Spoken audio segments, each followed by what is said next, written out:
Kasi nung una, yung pang 9, yun yung close to failure kasi nanginginig pa lang. Tapos nung ano kasi, di mo nakalat sa kabila, mabilong na yung sa failure eh. Kabibilang na talaga yun siya na sa failure set yung last na set na failure. Last rep pala.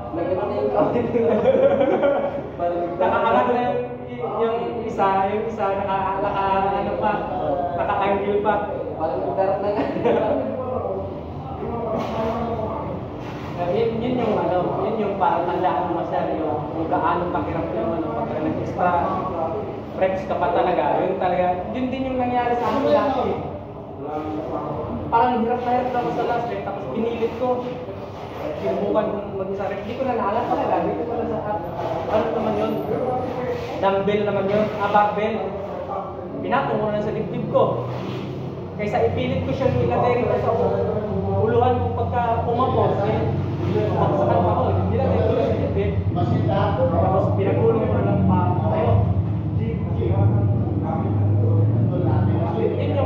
Yun din yung isa sa matutunan mo, parang mararamdaman mo na ito talaga pagka mag-extra repetition pa talaga ako dito, failure na talaga. Pero maganda naman ito, mabilis lang kasi siya ngayon, diba? Parang pwede itong ganito. Pero pag sa ibang buhat, bakit?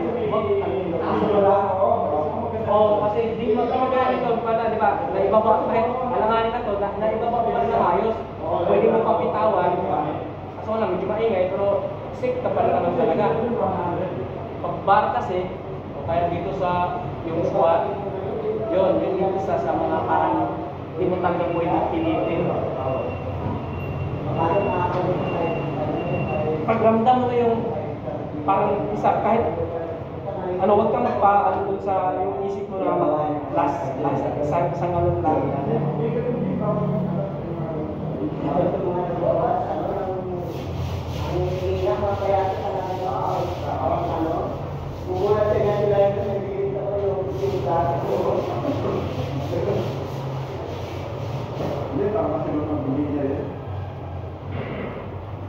Parang tayo na yun eh. Kasi alam ako. Ito, ito rin tayo din. Tayo kayo.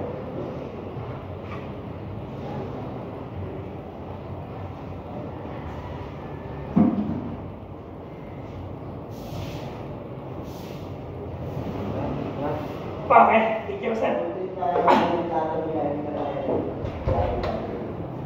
Mas maganda pag anong spot pag ganito lang kabigat na sir. Kasi kaya, ito di gumigiwang eh. Minsan dito lang ano. Parang masabayan na yun. Maanohan mo yung